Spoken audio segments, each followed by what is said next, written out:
या कार्यक्रमाप्रसंगी सत्कार मूर्ती सर देसाई सर या कार्यक्रमाप्रसंगी अध्यक्ष कोयना शिक्षण संस्थेचे जनरल सेक्रेटरी अमरसिंह पाटणकर दादा, तसेच प्रमुख पाहुणे रवींद्र येवले सर, माजी अध्यक्ष महाराष्ट्र राज्य गणित अध्यापक महामंडळ,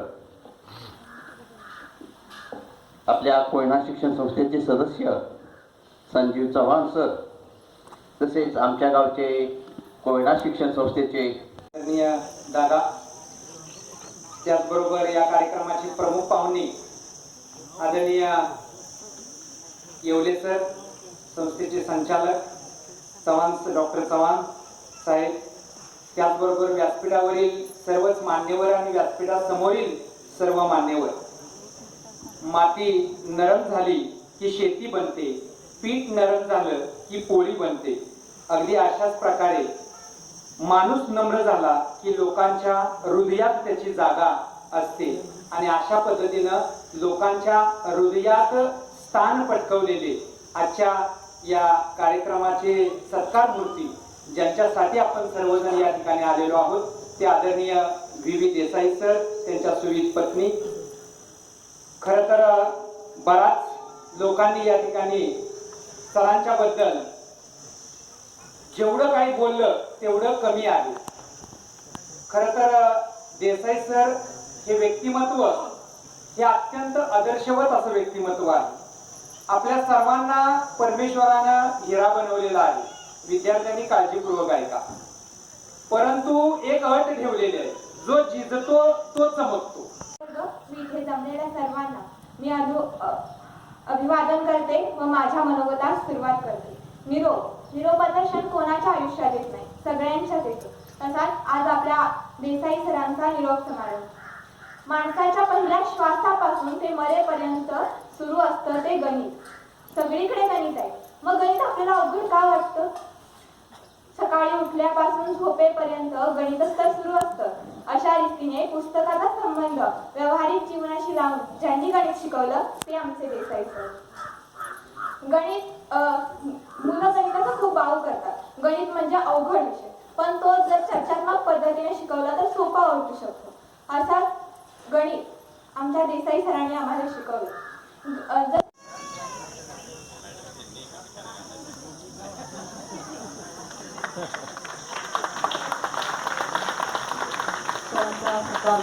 संपन्न होत आहे.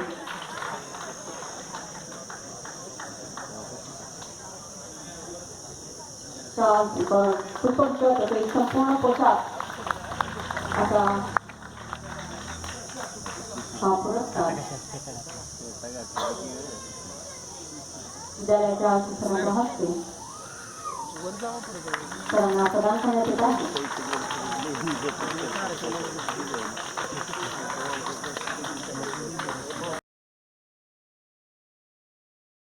कार्यक्रमाचा शेवटचा टप्पा म्हणजे आभार प्रदर्शन. आमच्या विद्यालयाचे शिक्षक श्री सुतार सर, आपणास विनंती, आपण कार्यक्रमाचे आभार प्रदर्शन करावे. भरपूर वेळ झालेला आहे.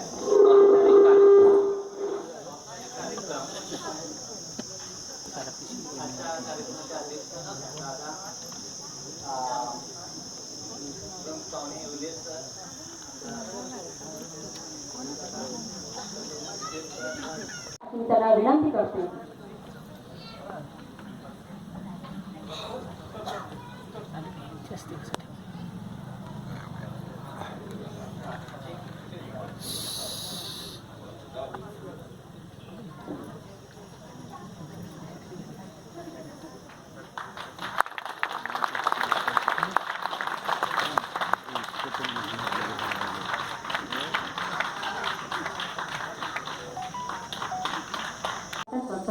जनरल सेक्रेटरी कोयना शिक्षण पाटण, आमचे प्रेरणास्थान मार्गदर्शक सन्माननीय दादा, आपणास विनंती, आपण आपले अध्यक्ष मनोगत व्यक्त करावे.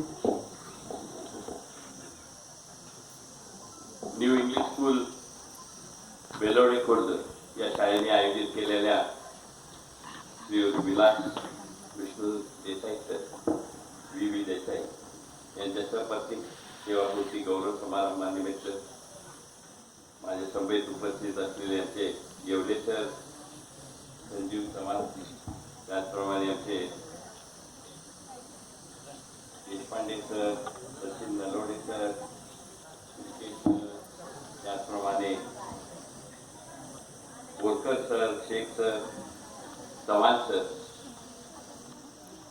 आजचे सत्कार मूर्ती देसाई सर आणि सौ देसाई वहिनी आणि मी माहीत पण केलं तरी मला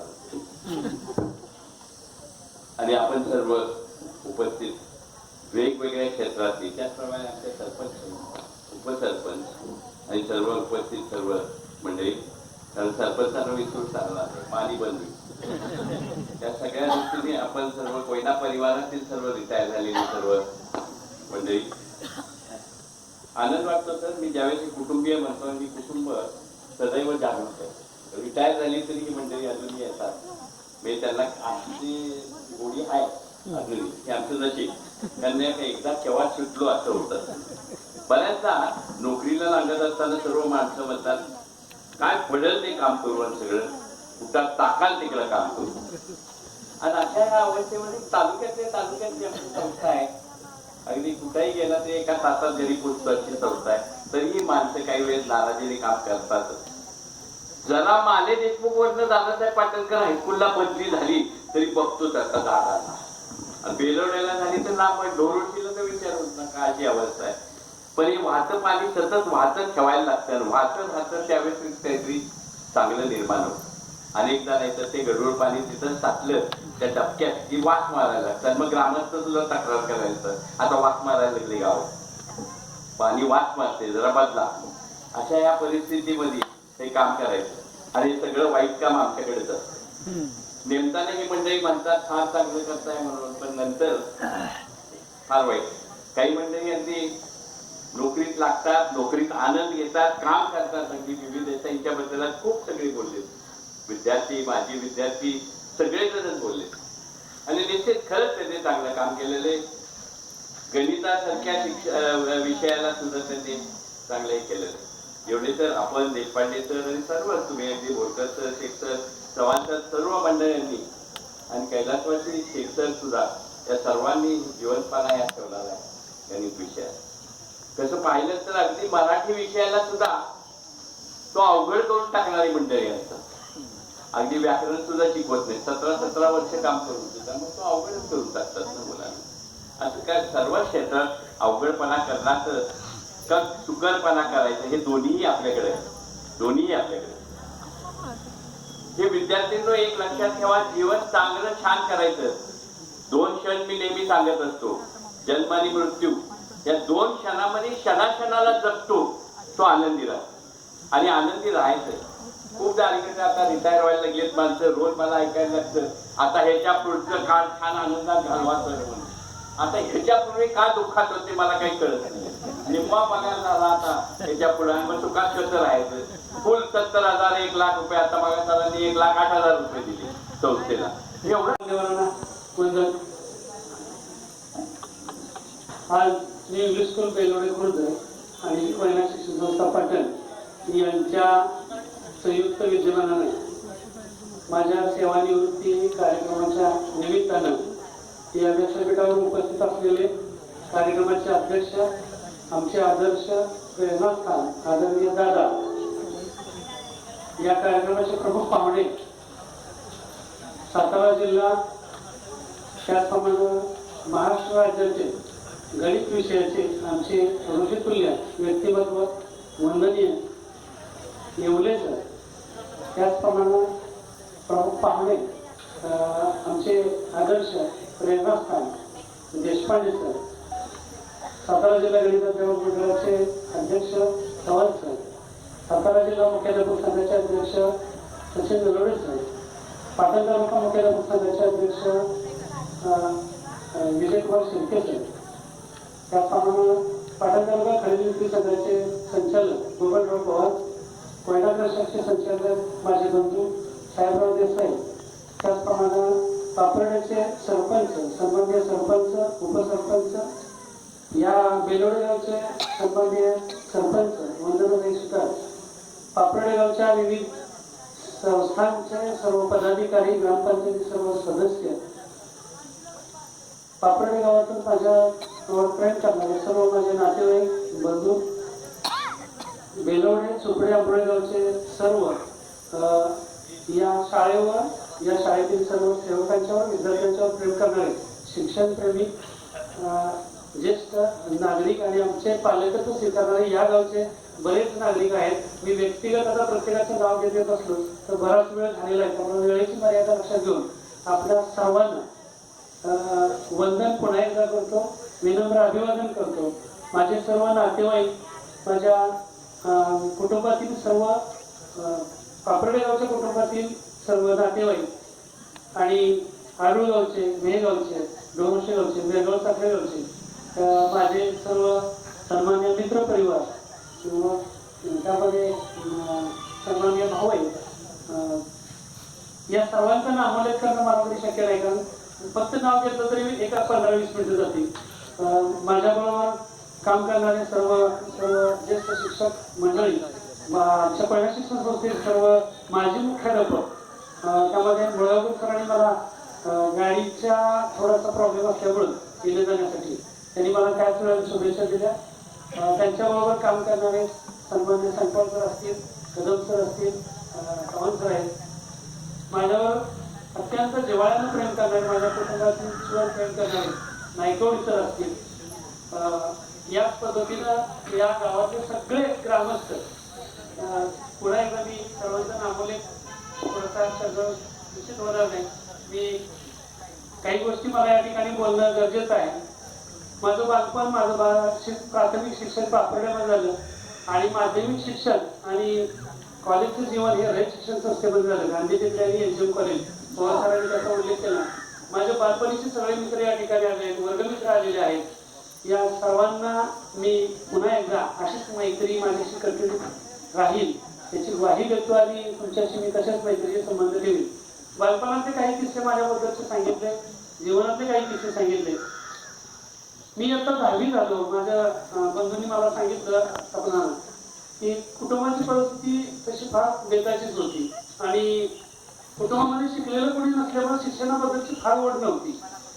माझे बंधू मोठे मुंबईला होते, त्यामुळं कुटुंबाला आधार म्हणून 10वी झाल्यानंतर माझ्याकडे आमचे वडील पाहायला लागले आणि मग 1.5-1.2 एकर शेती होती.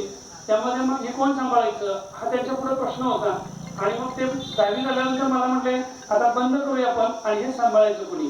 त्यामुळं त्यावेळेला माझा पूर्णविराम झाला असता शिक्षणाला, पण सुदैव असं की माझे चुलते या ठिकाणी उपस्थित आहेत आणि सर्वजण आवडीनं नाना म्हणतो. त्यावेळेला ते कारखान्यावरती सर्व्हिसला होते. त्यांची EMIT होती छोटी. त्या EMIT मला 10वीचा रिझल्ट झाला की चिपळूणपर्यंत घेऊन गेले. डिप्लोमाला ऍडमिशन घ्यायचं होतं. डिप्लोमा म्हणजे मलाच काही माहित नव्हतं आणि त्यावेळेला त्यांनी प्रॉस्पेक्ट आणण्यासाठी मला तिथपर्यंत EMIT वरनं घेऊन गेले होते. प्रॉस्पेक्ट घेऊन आला आम्ही घरी आणि आमच्या वडिलांनी सक्त विरोध केलेला होता. योगायोगानं 10वीच्या वर्गापर्यंत काम शिकत असताना माझे मुख्याध्यापक ND थोरात सर माझ्यावर, आपण सर्व शिक्षकांना माहित आहे की शाळेत आपल्या काही ठराविक चेहरे विद्यार्थ्यांचे चांगल्या आठवणीत राहतात. काही चुनचुनीत असणारे आणि काही दंगा करणारे 100% विद्यार्थी आपल्या डोळ्यासमोर राहतात. त्यातल्या काही विद्यार्थ्यांपैकी मी एक विद्यार्थी आमच्या मुख्याध्यापकांच्या नजरेत होतो. त्या मुख्याध्यापक थोरात सरांच्या माध्यमातून माझं 11वी-12वीचं शिक्षण गांधीनगरलाच झालं, त्यांच्या प्रेरणेनं आणि जबरदस्तीनं. आणि त्यांनीच माझं BSc ला ऍडमिशन घेतलं परस्पर. कॉलेज सुरू झाल्यानंतर एक 8 दिवस मी गेलोच नव्हतो. कॉलेजवरून निरोप गांधीनगरला आला आणि मुख्याध्यापकांनी आमच्या गावाच्या 2 शिक्षकांना घरी पाठवलं आणि चौकशी केली आणि सरांनी बोलवलं म्हणून सांगितलं. आमच्या वडिलांचा विरोध असतानाही मला जबरदस्तीने कॉलेजवरती नेलं आणि कॉलेजचं ऍडमिशन झालं माझं. प्राथमिक शाळेपासून कॉलेजपर्यंत मला गणिताची ओढ निर्माण करणारे माझे वंदनीय गुरुजन, त्यामध्ये मी प्रामुख्याने नाव घेईन आमचे यशवंत देसाई गुरुजी, थेटे गुरुजी, दत्तात्रय श्रीपती थेटे गुरुजी आणि यशवंत गुरुजी, हे 2 शिक्षक मला प्राथमिक शाळेत असे भेटले की त्यांनी गणित आणि विज्ञानाची मला आंतरिक ओढ निर्माण केली. कॉलेजला गेल्यानंतर सुद्धा मला रेड्डी सर आणि कोगनुळकर सर हे प्राध्यापक असे लाभले की ते प्राध्यापक असे प्रत्यक्ष कोणी जर पाहिलं तर प्राध्यापक म्हणून कोणी पाहिलं त्यांना ओळखलं नसतं. इतके साधे समंजस आणि अत्यंत जिव्हाळ्यानं विद्यार्थ्यांना प्रेम करणारे असे गणिताची प्रेरणा देणारे सगळे शिक्षक मला भेटले आणि त्यामुळे कदाचित मी गणिताच्या विषयाकडे वळलो गेलो असेल. BSc झाल्यानंतर मी थोडंसं मुंबईला गेलो. आर्थिक बेताची परिस्थिती होती. वडिलांनी प्रत्येक स्टेजला 10वी झालो, 12वी झालो, BSc झालो, आता पास करूया शिक्षण. मग त्यावेळेला शेतीतली सगळी कामं झाली आणि सप्टेंबर महिन्यापर्यंत शेतीतली सगळी कामं पूर्ण केल्यानंतर मी मुंबईला गेलो. आमचे बंधू मुंबईला असतात. 4-5 महिने मी त्या ठिकाणी वेगवेगळ्या ठिकाणी काम केलं. चांगल्या 2 कंपन्यांमध्ये मला जॉब मिळाला होता. परंतु मला कंपनीचं लाईफ किंवा मुंबईतलं राहणीमान अजिबात पसंत पडलं नाही, आवडलं नाही. मी 4-5 महिने काही पैसे गोळा केले आणि BEdला ॲडमिशन घेतलं. माझे मित्र पवार सर, तसं पाहिलं तर मी 86ला BSc झालो त्यावेळेला माझे वर्गमित्र, आमचे पवार सरांचे आमचे वर्गमित्र विजय नांगरे सर, मारुळवेलीचे, त्यांनी प्रॉस्पेक्ट आणलं होतं आणि आमच्या गावचे ज्येष्ठ कार्यकर्ते अरविंद पाटील सर यांच्याकडे ते प्रॉस्पेक्ट दिलं. त्यांचं घर रस्त्यावर असल्यामुळे आणि मला पोस्ट करायला सांगितलं. ते जावत माझ्याकडे आले आणि BEdला ॲडमिशन घ्यायला सांगितलेलं होतं. परंतु त्या वर्षी वडिलांनी माझा विरोध केला. नाहीतर त्या वर्षी मी नांगरे सरांच्या बरोबर, कदम सरांच्या बरोबर, विजय कदम सरांच्या बरोबर मी जर BEd झाला असतो तर कदाचित पहिल्या शिक्षण संस्थेमध्ये मी त्यांच्याबरोबर ग्रांटेबल शाळेवरती काम केलं असतं. परंतु माझं दुर्दैव असेल कदाचित, मला विनंत्यांचा फेरा पूर्ण करायचा होता आणि त्या वर्षी माझं BEd हुकलं. मी पवार सरांच्या बरोबर, पवार सर, खाडे सर असतील, आम्ही आमचे बंधू म्हणा, आमचे गाववाले HS देसाई सर या संस्थेमध्ये काम करत होते. आम्ही 4 जण एकत्र एका रूममध्ये कॉलेजला पण होतो आणि BEd कॉलेजवरती काम करत होतो. BEd कॉलेजवरती राहिलो, शिकलो एकत्र आणि सुदैवानं आम्ही एकत्र कोयना शिक्षण संस्थेमध्ये पुढं पाठीमागं एकत्र काम करायची आम्हाला संधी मिळाली. कोयना शिक्षण संस्थेमध्ये काम करत असताना अनेक चढ उताराला सामोरं जावं लागलं. मगाशी पण त्यांनी उल्लेख केला, माझ्या शिक्षणाची सुरुवात साने गुरुजींच्या गावामध्ये, पालगड तालुका दापोली या ठिकाणी साने गुरुजींच्या घरामध्ये, साने गुरुजींच्या गावातच माझी या शिक्षकी पेशेची सुरुवात झाली. कदाचित मला त्या ठिकाणी ब्राह्मणांच्या वाड्यामध्ये राहायला जागा, पूर्ण गाव ब्राह्मणांचं, आणि तिथं माझ्यावर जे संस्कार घडले तेच कदाचित शिक्षकी पेशाला योग्य आणि पूरक अशा पद्धतीचे ठरले. ज्या ज्या संस्थेमध्ये काम केलं ती संस्था आजही माझ्याशी कनेक्टेड आहे. मी 88 ते 90 या 3 वर्षामध्ये पालगडमध्ये काम केलं. ती संस्था मला सोडायला तयार नव्हती, परंतु काही तांत्रिक बाबींची पूर्तता न झाल्यामुळे तांत्रिक अडचणी निर्माण झाल्या आणि त्यामुळे मला तिथला जॉब सोडावा लागला. त्याच्यानंतर मी राजेंद्र विद्यालय खंडाळा या ठिकाणी शंकरराव गाडवे सर यांच्याकडे तात्यांच्या माध्यमातून मला तो क्ल्यू मिळाला आणि तिथं 5 मुख्याध्यापकाच्या कडक इंटरव्ह्यूला सामोरं जावं लागलं आणि त्या इंटरव्ह्यू मध्ये मी सक्सेस झालो. तिथे 1 वर्षभर काम केलं आणि त्यानंतर तिथेही अशीच तांत्रिक अडचण निर्माण झाली आणि मला प्रोबेशनर ऑर्डर असतानाही 1 वर्षातच पुन्हा ब्रेक मिळाला आणि सरांनी मला बऱ्याच वेळेला प्रयत्न केला की माझ्या परत जॉब मिळावा म्हणून. परंतु CM गाडवे साहेब, गट शिक्षण अधिकारी आणि शंकरराव गाडवे सर यांना मी विनंती केली की ठीक आहे सर, तुमच्या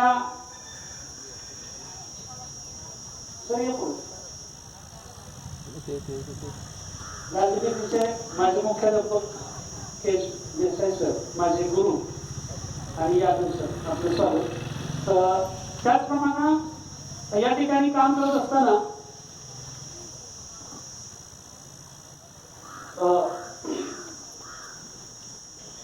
सर 2001-2 साली आमचे वर्ग शिक्षक म्हणून इथं आले. आज 22 वर्ष झाली सरांच्या संपर्कात आल्यावर. 9वी 10वी अशी 2च वर्ष आम्ही सरांचं अध्यापन घेतलं. पण 2 वर्षानंतर आजपर्यंत आम्ही एक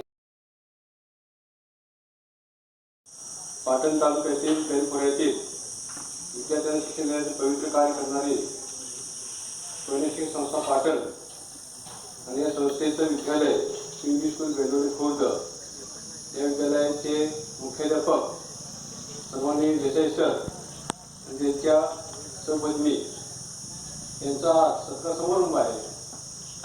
या प्रसंगी उपस्थित असणारे संस्थेचे जनरल सेक्रेटरी माननीय या कार्यक्रमाचे अध्यक्ष दादा, तसेच प्रमुख पाहुणे रवींद्र येवले सर, प्राध्यापक मंडळ, त्याचबरोबर ते असणारे दुसरे पाहुणे संस्थेचे सदस्य संजीव चव्हाण, दादा, त्याबरोबरचे सातारा जिल्हा मुख्य संघाचे असणारे अध्यक्ष आमचे सहकारी सचिन नरवणे सर, पाटील तालुका संघाचे असणारे अध्यक्ष अजयकुमार शिर्के सर, तसेच रयत शिक्षण संस्थेचे काउन्सिलिंग बॉडीवरती असणारे तात्या देवेंद्र पाटील सर, या सर्वांचं या ठिकाणी मी स्वागत करतो.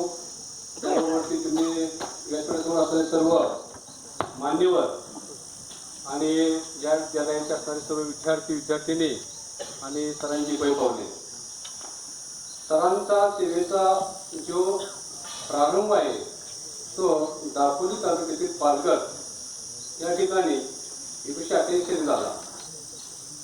परमपूज्य साने गुरुजी विद्यालय पालघर या ठिकाणी जवळपास सरांनी 3 वर्षे सेवा केली. होत आहात. या सेवानिवृत्ती होत असताना यानंतरचं आपलं आयुष्य हे आरोग्यदायी आयुष्य जावं, त्याच पद्धतीनं आपली भावी वाटचाली अतिशय चांगली असावी. आमच्यासारख्या येणाऱ्या शिक्षकांना आपलं मार्गदर्शन हे सतत घडत राहावं, याच या आपल्या सेवापूर्ती कार्यक्रमाच्या निमित्तानं आपणास शुभेच्छा देतो. ॲक्च्युली मला बोलायचं खूप अनुभव कमी आहे, मी वेगळ्या क्षेत्राला माणूस आहे.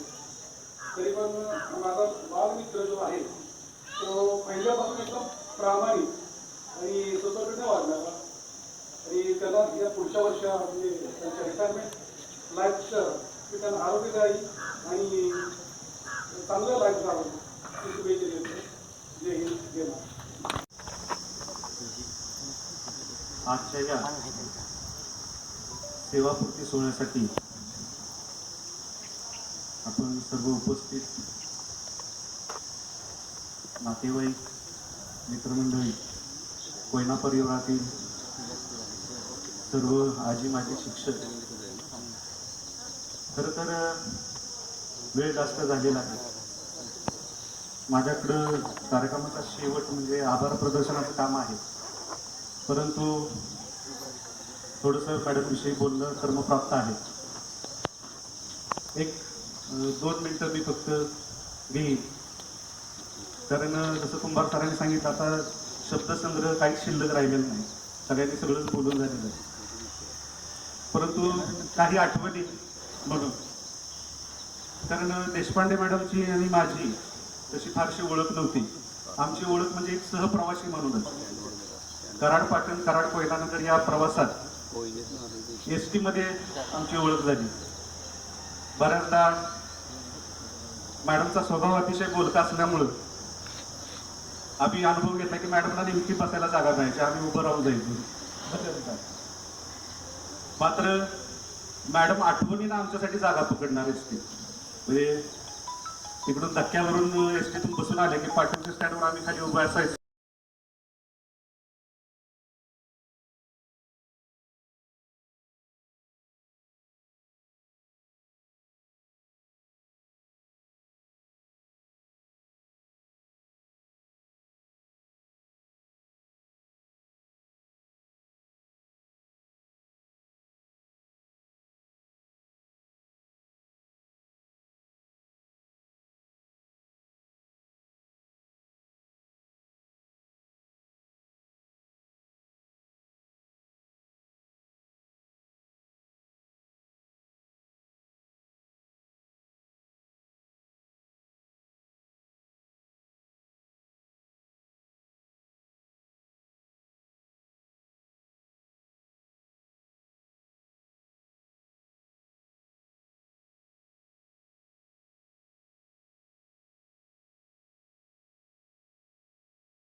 फक्त आमच्या संपूर्ण कुटुंबाच्या वतीनं नातेवाईकांच्या वतीनं हा संपूर्ण सोहळा पार पडतो.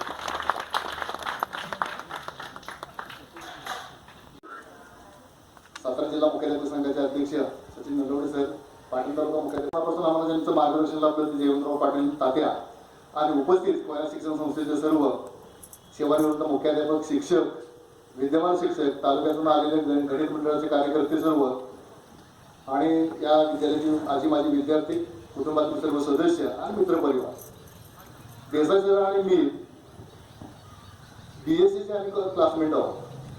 माझं शिक्षण पाटणमध्ये झालं 11वी, तर 12वी पासून मी SM कॉलेज कराडला आणि देसाई सर सुद्धा त्या ठिकाणी SM कॉलेज कराडला आम्ही एकत्र होतो त्याच्यामध्ये. आणि पाटण तालुक्याचे भरपूर विद्यार्थी त्या ठिकाणी कॉलेजला शिकतायत म्हणून आमचं एक मित्रमंडळ तयार झालं आणि त्याच्यामध्ये आम्ही दोघं कोयना शिक्षण संस्थेमध्ये जेव्हा आम्ही 1986 साली BSC झाल्यानंतर मी अंट्रेन म्हणून इथं मला मिळालं की तुमच्या शुभ हस्ते सरांचा सत्कार व्हावा. बुके सरांचा सत्कार ते संपन्न होत आहे. शेख सरांना विनंती.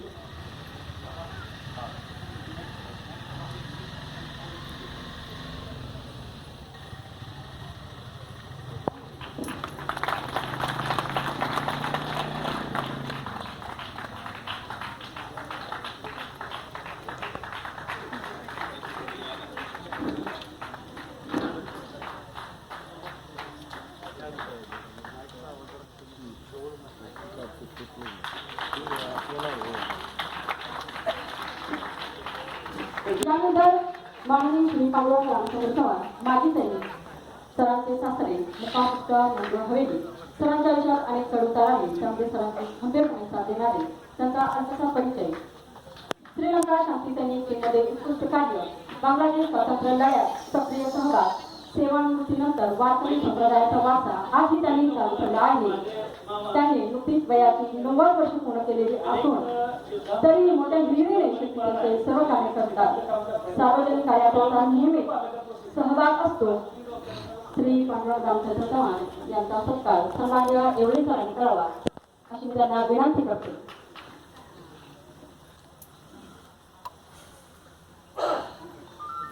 सत्कार स्वरूप बुके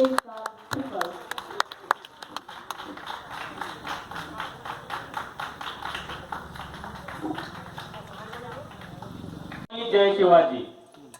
तसेच छत्रपती शिवाजी महाराज, आई तुळजाभवानी, राजमाता जिजाऊसाहेब, ज्ञानज्योती सावित्रीबाई फुले आणि शिक्षणाचे आराध्य दैवत सरस्वती माता. तसेच या व्यासपीठावरती उपस्थित असलेले माननीय श्री अमरसिंह पाटणकर साहेब, माननीय श्री रवींद्र येवले साहेब, माननीय श्री संजय चव्हाण साहेब, माननीय श्री हनुमंतराव जाधव साहेब, माननीय श्री दादासाहेब जाधव साहेब, माननीय श्री सचिन नलवडे साहेब, माननीय श्री हेमंत देशपांडे साहेब, माननीय श्री सुतार SN साहेब, सर्व शिक्षक, शिक्षकेतर सेवक वर्ग, पालक, विद्यार्थी आणि देसाई परिवाराचे स्नेही, आमचे आप्तेष्ट मंडळी सगळे, आपल्या सर्वांना मानाचा मुजरा. आज आपण सर्वजण येथे विनंतीला मान देऊन उपस्थित राहिला त्याबद्दल सर्वांचे प्रथम धन्यवाद, आभार. आजचा दिवस म्हणजे तुमचे सर्वांचे सहकारी, शिक्षक, आमचे मोठे बंधू आणि त्यांच्या आजच्या सेवानिवृत्तीच्या कार्यक्रमाचे उत्सवमूर्ती माननीय श्री विलास विष्णू देसाई म्हणजे आमचे लाडके आप्पा, म्हणजे तुमच्या सर्वांचे लाडके शिक्षक देसाई VV सर. खरं तर माणूस हा कधी सेवानिवृत्त होतच नाही. होतं काय, फक्त एखाद्या कामातून किंवा क्षेत्र. तुम्ही सगळेजण या कार्यक्रमाच्या निमित्ताने इथे उपस्थित राहिले तर पहिल्यांदा तुमचं सगळ्यांचं अभिनंदन करते की तुम्ही इथे उपस्थित आग्रहाच्या विनंतीस मान ठेवून इथे उपस्थित राहिला. आज तुमचे लाडके देसाई सर यांचा रिटायरमेंटचा कार्यक्रम आहे. बट रिटायरमेंट म्हणजे फक्त एक निवृत्ती असं नाही होऊ शकत. एक नवीन एक प्रवास चालू होतो. एक रस्ता जरी संपला असला तर एक नवीन हायवेची सुरुवात होते. त्यांच्याबद्दल बोलायचं तर तुम्ही सगळेजण खूप लाडके विद्यार्थी आहात त्यांचे. प्रत्येक वेळेस त्यांनी घरी असताना सुद्धा माझे विद्यार्थी असे नेहमी ते बोलत असतात. प्रत्येक गोष्टीमध्ये त्यांचे गणित हे जास्त दिसून येतं. ते घरी असले तरी ते छोट्या छोट्या गोष्टी गोष्टींमध्ये गणिताचे बघून घेतात. म्हणजे जसं की साबणाचा बॉक्स असेल ना, तर सिंपल त्या बॉक्समधून सुद्धा ते विचार करतात की हा याच्यातून मी कोणतं तरी एक डिझाईन बनवून विद्यार्थ्यांना काहीतरी वेगळ्या पद्धतीने मी एक्सप्लेन करू शकतो, असं ते बघत असतात नेहमी. ते नेहमी शिस्तबद्ध राहिले, जसे शाळेत आहेत तसे घरी पण राहिलेले आहेत. नेहमी त्यांचा प्रत्येक गोष्टीत शिस्त आहे, पण त्या शिस्तीमधून बरंचसं काही शिकता आलेलं आहे. देसाई मॅडम सर्वांचे आभार. त्याच पद्धतीने विविध शाखातून आलेले मुख्याध्यापक, प्राचार्य, शिक्षक, शिक्षकेतर कर्मचारी, देसाई सरांचे स्नेही, नातलं, त्यांना जवळचे मानणारे काही आप्तेष्ट, त्याच पद्धतीनं माजी विद्यार्थी, त्याच पद्धतीनं विविध शाखावरून आलेले शिक्षक, त्याच पद्धतीनं पथकातले सदस्य, सर्व मान्यवर, व्यासपीठासमोरील सर्व मान्यवर, सरांचे नातलग, सरांचे या कार्यक्रमासाठी आज उपस्थित असलेले सर्व आजी माजी विद्यार्थी, आपण सर्वांना विनम्र अभिवादन करतो. आणि 2च मिनिटामध्ये सरांच्या विषयीचे अनुभव जे मला आले ते मी कथन करून 2च मिनिटामध्ये मी माझं मनोगत थांबवणार आहे. असं म्हटलं जातं की नाव असं करा की तुमचं नाव सांगून काम झालं पाहिजे, आणि ते नाही जमलं तर काम असं करा की तुमचं नाव झालं पाहिजे. आणि माझ्या मते या दुसऱ्या वाक्यामध्ये मी देसाई सरांना ठेवेन, कारण जेव्हा संस्थेमध्ये काम करण्याची मला संधी मिळाली तेव्हा आपण काहीतरी एक चांगलं काम करून जावं हा विचार जेव्हा मनामध्ये आला, तेव्हा मग असे आदर्श शिक्षक संस्थेमध्ये कार्यक्रमाचे अध्यक्ष माननीय अमरदादा, त्यांच्याबरोबर आलेले सगळे पाहुणे, कोयना असणारे सर्व संचालक आणि देसाई सरांच्या बरोबर जे प्रेम करणारे जे सगळे आमचे गावातले लोक असतील, बाहेरचे मित्रमंडळी असतील, सगळे पै पाहुणे असतील, ही फक्त 2 मिनिटात सांगणार आहे. विलास हा लहानपणापासून आमच्या जवळ वाढला, ज्या गावात वाढला, ज्या गुरुजींनी तुला शिक्षण दिलं त्यामध्ये खेटे गुरुजी असतील, अशा प्रकारचे जे काही गौरव आले त्यांची परंपरा या गावात कशी टिकेल, तिथं असणारी लहान लहान मुलं कशी गणितामध्ये ती पुढे जातील, अशा प्रकारचं काहीतरी प्रबोधन आठवड्यातून महिन्यातून घेतले जावा. जसे आमच्या इथं देसाई सर आहेत, ते सुद्धा सातत्याने शाळेविषयी, प्राथमिक शाळेविषयी, प्राथमिक शाळेमध्ये मुलं तयार झाली पाहिजेत, अशा प्रकारचं दोघे पाहुणे सन्मान्य श्री रवींद्र एवढे सर साहेबांचा थोडक्यात परिचय. एक उपक्रमशील शिक्षक, बालभारती पुणे SS बोर्ड येथे पाठ्यपुस्तक लेखनात सहभाग, गणित विषयावर राज्यभर हजारो व्याख्याने सरांनी दिलेली आहेत. आर्ट ऑफ लिव्हिंगच्या माध्यमातून अनेक व्याख्याने व समाजकार्यात त्यांचा सहभाग. मराठी साहित्य परिषद फलटणचे पदाधिकारी, महाराष्ट्र गणित अध्यापक मंडळाचे स्थापनेपासूनचे सदस्य, सातारा जिल्हा गणित अध्यापक मंडळाचे माजी अध्यक्ष, महाराष्ट्र राज्य गणित अध्यापक महामंडळाचे माजी अध्यक्ष. सरांना विनंती, सर आपण आपले मौलिक विचार व्यक्त करावे. आजच्या कार्यक्रमाचे अध्यक्ष मान्य दादा, सत्कारमूर्ती देसाई सर, त्यांच्या सुविद्य पत्नी आणि उपस्थित असणारे सर्व देसाई सरांच्यावर प्रेम करणारे बंधू भगिनींनो, सगळ्यात महत्वाची गोष्ट म्हणजे हा सत्कार का करायचा असतो, सेवा पूर्ती निमित्त हा सत्कार का करायचा असतो. ह्याला 3 कारण आहेत. पहिलं कारण म्हणजे जी माणसं चांगलं काम करणार त्याच्यासाठी ऋण व्यक्त करणं ही भारतीय संस्कृती आहे, त्याच्या ऋणात राहणं ही भारतीय संस्कृती आहे. आणि ज्यांनी इतकी वर्ष या ठिकाणी सेवा केली त्याचं ऋणातनं कुठंतरी उतराई व्हावं म्हणून हा सत्कार करणं, हा पहिलं कारण. दुसरं कारण, हा सत्कार खरं तर त्यांचा नसतो, त्यांच्या अर्धांगिनीचा असतो. आज हा सत्कार बघितल्यानंतर त्या मनाच्या मनात म्हणत असतील ह्याला इतक्या वर्ष सोडला, बरं काम केलं दिसतंय. नाहीतर काय काय ऐकून घ्यावं लागतं असलेल्या माणसांना, याचा मला जरा चांगला अनुभव आहे. मित्रांनो, माझा ज्या वेळेला सेवापूर्तीचा सत्कार होता त्यावेळेला मला एकच ड्रेस मिळाला, पण बायकोला 3 पैठण्या मिळाल्या. मी म्हटलो मला एक ड्रेस माझा सत्कार, तिला 3 पैठण्या का? त्याला त्यांनी सांगितलं की तुमच्या एकपट कामासाठी तिप्पट काम त्यांनी केलंय म्हणून तुम्ही या ठिकाणी काम करा. म्हणून हा खरा सत्कार त्यांचा असतो.